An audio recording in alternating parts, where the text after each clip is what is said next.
Shalom. Selamat pagi Bapak, Ibu, Saudara. Terima kasih telah bergabung bersama kami dalam renungan harian Jemaat GKJ Bandung. Bersama kita akan mendengarkan firman Tuhan dan merenungkannya. Selamat pagi Bapak Ibu Saudaraku yang dikasihi Tuhan. Berjumpa kembali kita dalam renungan harian GKJ Bandung. Hari ini Rabu 3 September 2025. Mari kita awali dengan berdoa. Tuhan, terangilah hati dan pikiran kami. Kami akan mengawali hari ini dengan mendengarkan dan merenungkan firman Tuhan. Tolong Tuhan supaya itu berguna dalam kami menjalani semua kegiatan kami hari ini. Terima kasih Tuhan, dalam Tuhan Yesus kami berdoa. Amin. Saudara-saudaraku, tema kita hari ini adalah kalau terang, ya terang saja. Ini kita dasarkan pada surat Efesus bab 5 ayat 1. Silakan dibaca sampai ayat 14. Saya akan membaca ayat yang ke-8 demikian. Memang dahulu kamu adalah kegelapan, tetapi sekarang kamu adalah terang di dalam Tuhan. Sebab itu, hiduplah sebagai anak-anak terang.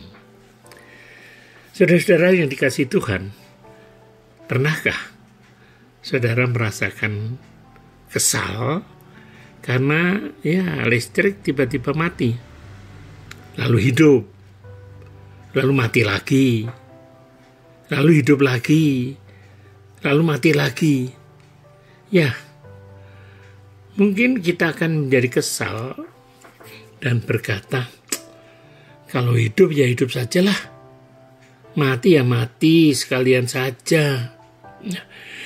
Kekesalan itu muncul karena aliran listrik yang berkali-kali putus nyambung, dan itu berisiko merusak alat-alat elektronik kita.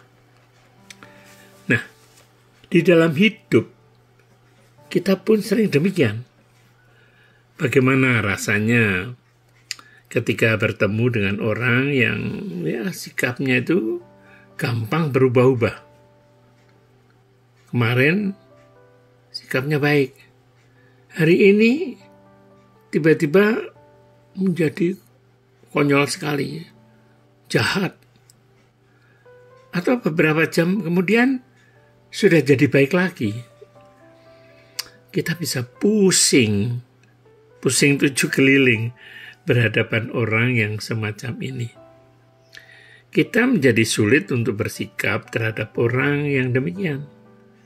Apalagi kalau bertemu orang yang di depan kita baik sekali seperti malaikat lah.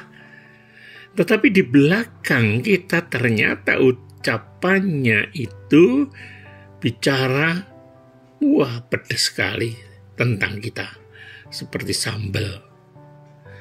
Kita mungkin akan memutuskan untuk, kalau gitu tidak usahlah bicara banyak-banyak dengan dia.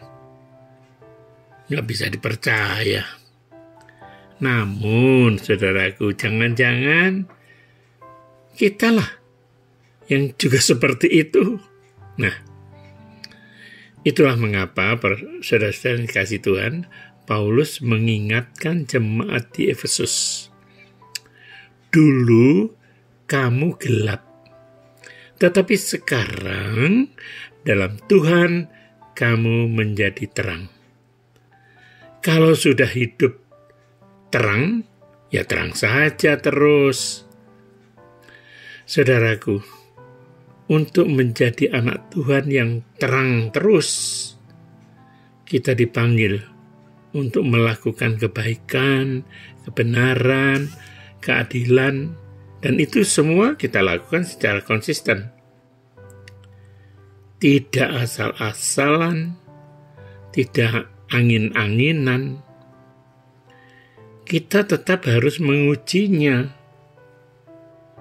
Rasul Paulus sadar bahwa tidak semua tindakannya yang nampaknya baik, benar, dan adil itu pasti sesuai dengan kehendak Bapa.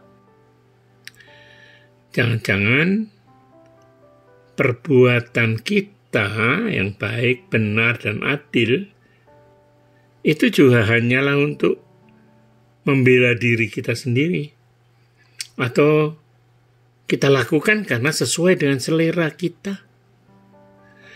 Maka saudara-saudara, perbuatan anak-anak terang tertuju kepada Tuhan. Jadi, bukan hanya di luar saja terangnya, tetapi sampai ke dalam hati, sampai ke niat yang orang lain tidak melihat, tapi kita tahu apa isi hati kita. Tuhan memberkati. Amin.